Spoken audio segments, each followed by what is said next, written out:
Hi, everyone. I'm Tatiana Pyle, an on camera host and editor at AOL.com. And I am so thrilled to be here with Chelsea Miller and Naomi Shah to talk about something that we can all relate to unconventional career paths. The road to any dream job is rarely ever a straight line. But before we dive into that, and we have a lot of great advice and insight ahead, I promise. Let's toss up a quick poll to see where all of you are in your career journeys. Where are you in your career journey right now? Let us know, and don't forget to hit the Q&A button if you have any questions for our guest. Okay, Chelsea and Naomi, let's get into it. So, Naomi, we'll start with you. From Goldman Sachs to Rom-Com Podcast, how did that happen and why? Yeah, it definitely is a very interesting career path. I started my career on the trading floor at Goldman Sachs and wanted to pursue a career in finance because it looked super fun, fast paced, and I was intrigued by the idea of applying my engineering degree to a completely new industry, which was finance. But 10 months in, I quickly realized that that wasn't exactly what I wanted to do long term. I looked at people who were older than me on the trading floor, and I was like, they have very successful careers, but I couldn't see myself in that position 10, 15 years down the road. So I ended up just doing a lot of research on different career paths out there and tried to find something that aligned with my values, which were something where I could build, give advice to companies, work at the earlier stages of a company where people were still figuring things out. And I found kind of what I thought was my dream role at a venture capital firm called Union Square Ventures. And it allowed me to go into many different fields, talk to founders at the earliest stages of forming their companies. And then the switch to actually operating a company and starting a company, which is Meet Cute, which, as you mentioned, we make 15-minute audio romantic comedies, came from all of my experience at the venture capital firm where I was learning from companies, putting together business plans with them. And I realized that there was a gap in the market for serving these kind of hopeful fictional stories to people and building a brand there. So I ended up spinning it out of the VC firm that I was working at and kind of starting all over. And it was a very unexpected turn of events. I never thought I would see myself as an entertainment CEO. Yeah, it sounds like a high risk, but a very high reward in the end. Scary, but I'm happy that you took the leap of faith. And Chelsea, speaking about leap of faiths, you skipped the step of working for big established companies and went straight to creating not one, but two organizations, Freedom March NYC and Women Everywhere Believe, or WEBelieve. Why start your own nonprofits instead of joining one that's already up and running? Yeah, that's a great question. So I think for me, it really came down to seeing that there was a need and wanting to be a part of the solution. And so creating We Believe, that actually happened during college. It was my friend and I who came together after a lot of the initial protests that were happening around Black Lives Matter and realizing that as young Black women on a college campus, such as Columbia University, it was really important for us to pool our resources together and think about how we can create impact. And so We Believe ended up coming out of that time and really was a platform in a lot of ways to help other young women, help other Black women and girls be able to exceed, not just in education, right? You're talking about school, but also what it looks like to become a leader and what are the tools and the resources in order to better equip you for that next chapter. And so that ended up looking like partnering with a lot of school districts and expanding to various college campuses and hosting conferences, et cetera.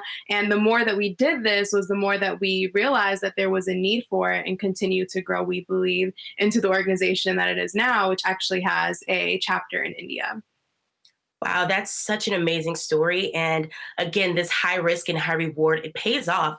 It seems very scary. And, I'm sure that you both at some point felt imposter syndrome, but look at you two now. It's so impressive. And I hope that whoever's watching is feeling inspired by your stories. So let's talk a little bit about imposter syndrome for a second. These moments when you think, today is the day that everyone is going to figure out that I'm a fraud. I know we've all felt these moments in our careers, but raise your hand if you've ever felt that way, because I personally feel that way every single day. Mhm. Naomi, how do you overcome it and how do you manage to avoid it? Yeah, I think it's a very important question to talk about and to be open and vulnerable about. I would say that the entertainment industry, which is the industry that Meet Cute plays in, as well as the technology industry, has traditionally been male dominated, white, straight male dominated. And so when you go into meetings, many times I'm the only person who might be a younger voice in the room, who's a woman, who's a person of color. And while these things, shouldn't be at the forefront of every conversation that you're in, they oftentimes are, where you do feel a little bit different. And the way that I combat it is I realize that they want me in the room, which is why I'm in that room as it is. And so I should bring my full self. So instead of trying to act older than I am or try and take on the traditional perspectives in media, I often try to convince them why we should flip the script of whatever they're talking about. So if that means, building an entertainment company from the ground up, instead of looking at how these giant entertainment companies have been run for the last 70 to 100 years, that's what is my role in that room. And I think understanding that that's your role and to not shy away from it, because there is room for a 25-year-old woman to be in those meetings, making the statements about how we can create change and how we can create diversity in this industry. And realizing that and bringing that full self to those meetings is one way that I combat it. And that's where I derive a lot of confidence from, even though it could be a stressful and kind of nerve-wracking situation in many times. Yeah, absolutely. I think it's really important that you said to bring your full self to the table. If you're not authentic, a lot of the goals and journeys in life are not going to be what you're passionate about. It's so important. It's so scary, but bringing your full self to the table is probably the best advice I've ever gotten. Yet it's also the scariest thing I've ever done. It's hard, but once you master that, you'll realize that so many things just fall into place. We've actually got some really great questions coming in from the Built by Girls audience. We have one from Paulina H, and she asks, what is the best way to explore careers when you're already post-grad and in a job that you don't necessarily love? Chelsea, do you have any advice for her? Yeah, absolutely. I would say that just because you have a 9 to 5 doesn't mean that you can't have a 5 to 9, right? And what I mean by that is definitely continue to chase the things that you're passionate about and that excite you. I think ultimately the goal, right, is to do something that you can sustainably see as a career, even if it's that new and untraditional path that you take. And so I would definitely say just like continue to find those things that you're passionate about and make sure that you create those times and carve out the opportunities to really build them out. Absolutely. I totally agree with following your passion. It'll lead into your purpose. We actually have the results from the poll about where people are in their career journey right now. And 38% of the people said they are honestly lost in trying to figure it out. I'm sure you two can relate to that even now.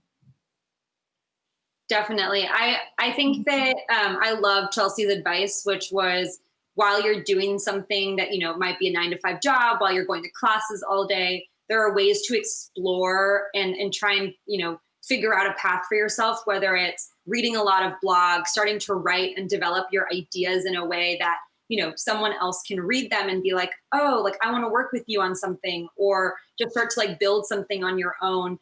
All of these small things that you can do, it might take like an hour or two a day, I think can help you figure out, even though I studied X, I'm actually really interested in Y. Like, even though I studied mechanical engineering, you can run an entertainment company. And those things aren't always a straight line. So I think that it really is important to spend like, some time every day trying to figure out what actually aligns with your values and your goals. Absolutely.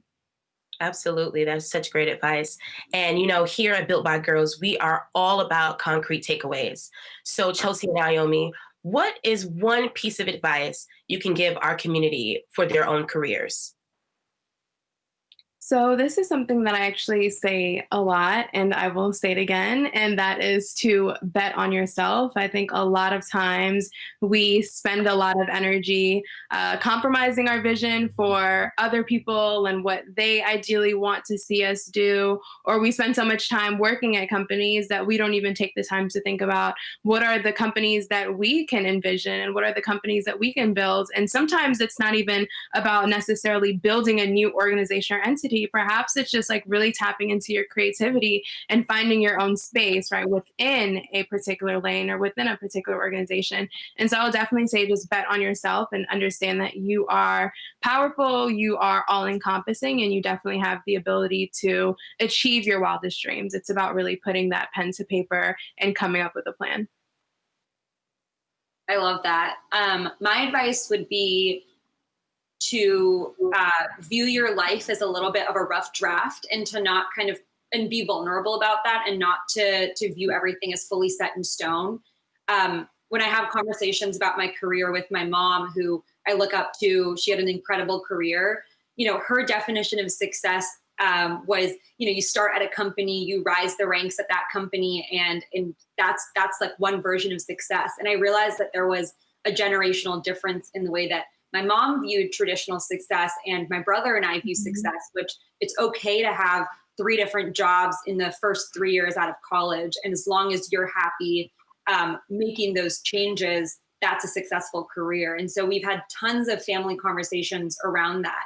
And so viewing your life as a rough draft takes some of the pressure to be perfect off. And I think that it also allows you to find mentors and people who have had similar experiences. Like when you open up about being confused or being lost or not loving what you're doing, people want to help you. And I found that those meetings are often the ones that I get the most out of, because people are like, wow, I see a little bit of myself in that person, and I want to help and mentor.